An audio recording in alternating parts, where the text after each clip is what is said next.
Mahalia Jackson. 20th-century recording artist Mahalia Jackson, known as the Queen of the Gospel, is revered as one of U.S. history's most significant musical figures. Jackson was brought up in a strict religious atmosphere.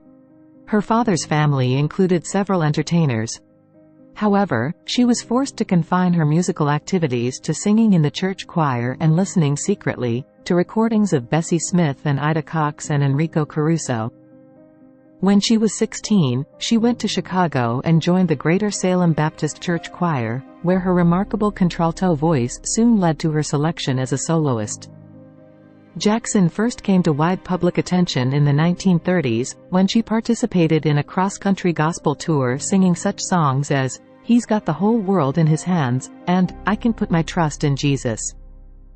In 1934, her first recording, "God Gonna Separate the Wheat from the Tares," was a success, leading to a series of other recordings. Jackson's first great hit, "Move On Up a Little Higher," appeared in 1945. It was especially important for its use of the vamp, an indefinitely repeated phrase, or chord pattern, that provides a foundation for solo improvisation. All the songs with which she was identified, including "I Believe," "Just Over the Hill," "When I Wake Up in Glory," and "Just a Little While to Stay Here," were gospel songs, with texts drawn from biblical themes and strongly influenced by the harmonies, rhythms, and emotional force of blues. Jackson refused to sing any but religious songs or indeed to sing at all in surroundings that she considered inappropriate.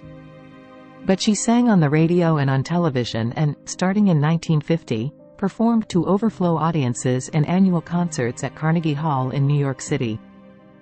8 of Jackson's records sold more than 1 million copies each. Jackson was enormously popular abroad.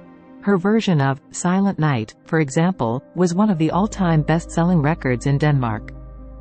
She made a notable appearance at the Newport, Rhode Island, Jazz Festival in 1957, in a program devoted entirely, at her request, to gospel songs, and she sang at the inauguration of President John F. Kennedy in January 1961. In the 1950s and 60s, she was active in the civil rights movement. In 1963, she sang the old African-American spiritual, "I've Been Buked and I Been Scorned," for a crowd of more than 200,000 in Washington, D.C. In her later years, Jackson had several hospitalizations for severe health problems, giving her final concert in 1971 in Munich, Germany.